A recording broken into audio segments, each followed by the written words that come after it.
Good afternoon, ladies and gents. It's the 16th, it's Wednesday, the 16th of July, 2025. What is it? It's about 7 p.m. now, or 18:52. And I just want to provide you with the first dry fasting update. I'm 3 days in, and I'm going to apologise actually quickly because my mouth is kind of quite dry at the moment, so I'm just going to sort of take my time a little bit, but I also want to get through this quite quickly. So all I'm doing is I'm just going to provide you with an update on how the dry fasting exercise has been sort of going so far. On Monday of this week, the 14th of July 2025, on day one, absolutely fine, no problem. Didn't think about food or drinks whatsoever. I kept myself busy, just getting things done around the house, etc. Yesterday, day two, Tuesday the 15th of July, exactly the same as Monday. Not thinking about food or water at all yesterday. However, this is fine so long as you're sort of keeping yourself busy and keeping your mind sort of occupied. I spent the day yesterday just sort of getting a load of admin done on the laptop and just taking it easy, to be honest with you.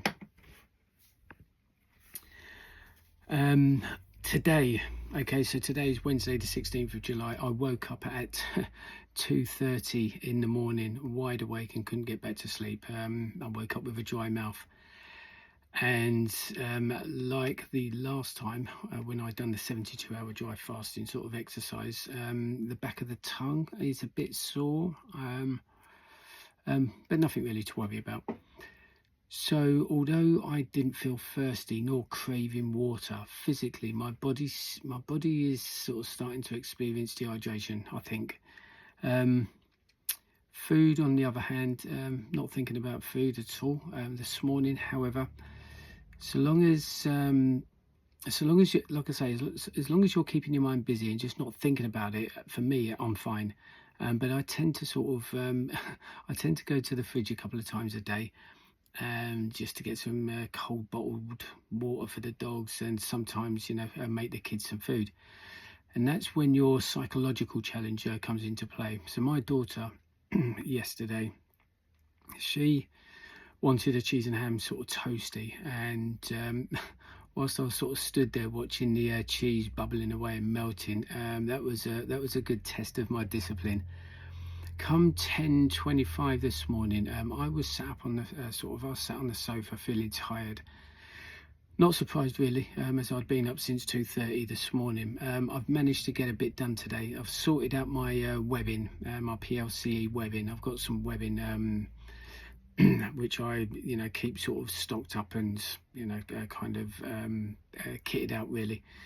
But I went through that and just sort of double checked the contents of the pouches. So just sorted out a fire lighting kit, making sure that's all up to date, my survival tin and my first aid kit. So happy with that, and I'm glad that I've kind of got that done. And the reason why I've done that today is because I'm going to be using it tomorrow. To be honest with you though, once I'd done the webbing and sort of taken the dogs out for a walk, I was starting to feel it sort of creep in psychologically and physically. My pace had sort of slowed down whilst I'm walking around, and I was just starting to think, but basically what happens is you start internally scanning your body. So you kind of just start doing a little checklist, with yourself, and just sort of saying, is this okay? Is that okay? Or I'm feeling this here, or I'm feeling that here. So you do like an internal sort of scan. But I started, I started sort of feeling things. I started only slight, but sort of stomach cramps and things like that. But anyway, listen, going back to the fridge and temptation, in this house or in any house, I'm here, and there's water in the taps and in the fridge. Right now, my mouth is drying up slowly but surely, but I'm going nowhere near the water. On top of that, I have a family here at different times of the day, either making breakfast, lunch, or cooking dinner. If you're one of those people that are at home during the day, a full-time parent or working from home remotely or whatever it might be, you will find yourself going to the fridge or cupboards throughout the day, having a little nose around looking for snacks or other convenient foods. But well, you might not actually. I do. But if you have to cook for someone else whilst fasting, that can be a challenge. But going back to my very first important sort of point that I wanted to sort of raise, and that is discipline. You have to be ultra disciplined as to stop yourself from getting a drink of water or any food. But it's, you know, it's easier said than done. Like I say, for me, I've had to use discipline and determination, which are, you know, those are the two qualities that I hope are going to get me through this, both psychologically and physically. However, it might be a different story, because if the dehydration wants to kick in or kick my ass up and down the street, then it will do. I can combat the psychological aspect with discipline and determination, but physically, if dehydration wants to take me, then it will. There's not a lot I can do about that other than start drinking water. I've committed myself to this challenge, and I'm 3 days in. I'm going to be honest with you though. I was out today in town, or in a town, and I had to go and see someone. Just had to see someone quickly, and then head back home. I got the bus actually to the location as my missus was using the car, and I had to get the bus back. Walking around the town, smelling all the different types of food was challenging. And I was thinking, shall I just pop past, or just pop into Greggs and grab a sausage roll, or shall I just pop into the pub for a nice cold glass of Coke? And physically, I started to feel it. However, you know, that might just have been me sort of telling myself that I needed something to eat and drink.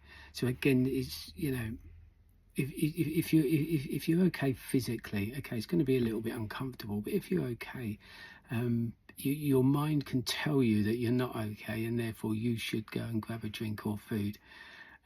So that your mind will be, you know, your weak point. Anyway, I maintain my discipline and determination. I got on the bus and I went home. The energy is starting to be challenging as well. That kind of, basically what I mean by that is I'm kind of, if I'm out with the dogs, I'm kind of walking slowly, and I've kind of got that I can't be bothered attitude.